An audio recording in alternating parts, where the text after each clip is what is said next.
अगर आप एक नया फ़ोन लेने का सोच रहे हो या फिर आपके पास ऑलरेडी सैमसंग के ए सीरीज़, एम सीरीज़ या एफ सीरीज़ में से कोई भी फ़ोन है, बट एक चीज़ तो नोटिस की होगी, कभी भी गेम खेल लो फ़ोन के अंदर गेम उस लेवल की चलती ही नहीं है कि आप लॉन्ग सेशंस ले सको। इसके पीछे रीज़न क्या है?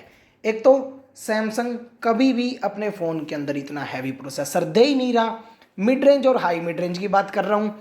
सैमसंग की एस सीरीज़ अलग से है, उनमें कई बार हमें अच्छा प्रोसेसर मिल जाता है और ऑप्टिमाइजेशन के चलते गेमिंग वगैरह कर सकते हो अच्छे लेवल की।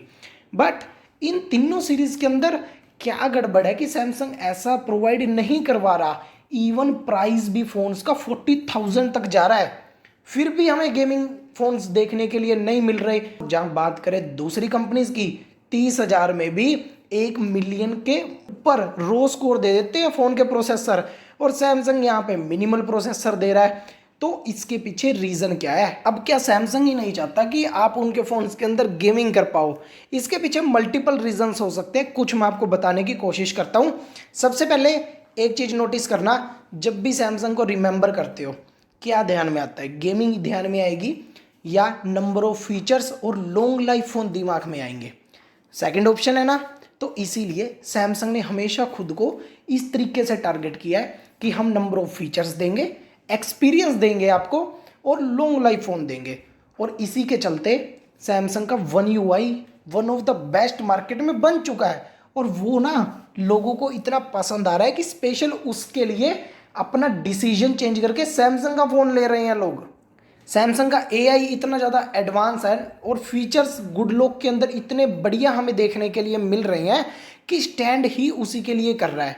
अब मैं इतना सब कुछ ये फीचर के बारे में क्यों बता रहा हूँ? कारण है क्योंकि इतना सब कुछ अगर सॉफ्टवेयर में किया है तो उसके पीछे कॉस्ट लगती है। हमेशा खर्चा सॉफ्टवेयर के ऊपर ज़्यादा होता है, हार्डवेयर के ऊपर कम होता है। क्योंकि हार्डवेयर तो एक बार दे दिया तो दे दिया, बस हो गया काम। लेकिन सॉफ्टवेयर में एंड्रॉयड अपडेट आएंगे लॉन्ग टर्म के, और उसमें जो खर्चा होता रहेगा ना बार बार, उसमें एक्चुअल कॉस्ट जाएगी।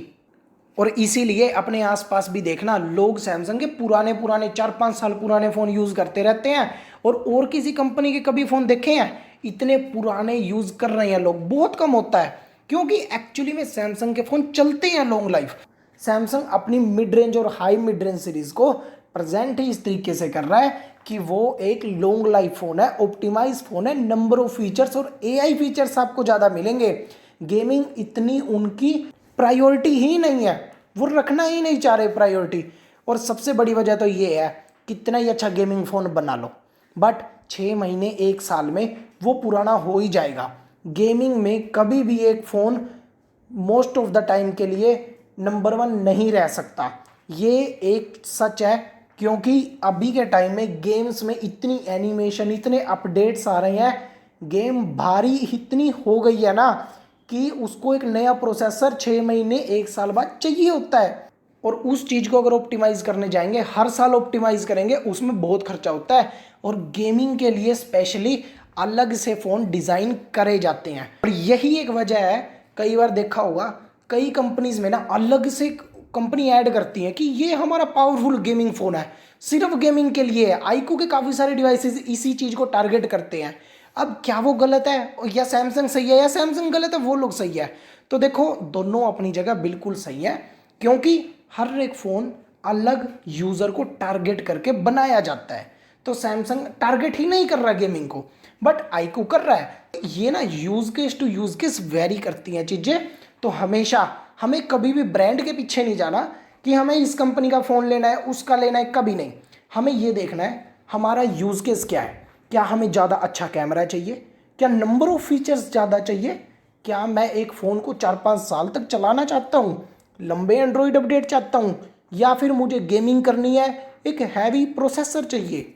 ये सारी चीज़ें अपने आप से पूछो पहले, फिर अपनी रिक्वायरमेंट देखो, और उसके बाद ये देखो कौन सी कंपनी का ऐसा कौन सा फ़ोन है जो मेरी रिक्वायरमेंट को फुलफ़िल कर रहा है, फिर वो फ़ोन लेना है। और हर एक फ़ोन आपको मिल जाएगा अपनी कंडीशंस को फुलफ़िल करता हुआ, क्योंकि मार्केट में इतने सारे फ़ोन आ रहे हैं ना, हर प्राइस रेंज में कोई ना कोई आपकी रिक्वायरमेंट को पक्का सेटिस्फाई कर ही रहा होगा। किसी के अंदर सिर्फ कैमरा और गेमिंग है, किसी के अंदर कैमरा और फीचर्स है, और किसी के अंदर सिर्फ गेमिंग ही गेमिंग है। तो इस तरीके से अलग अलग फ़ोन्स हैं, अपनी रिक्वायरमेंट के अकॉर्डिंग सिलेक्ट करो।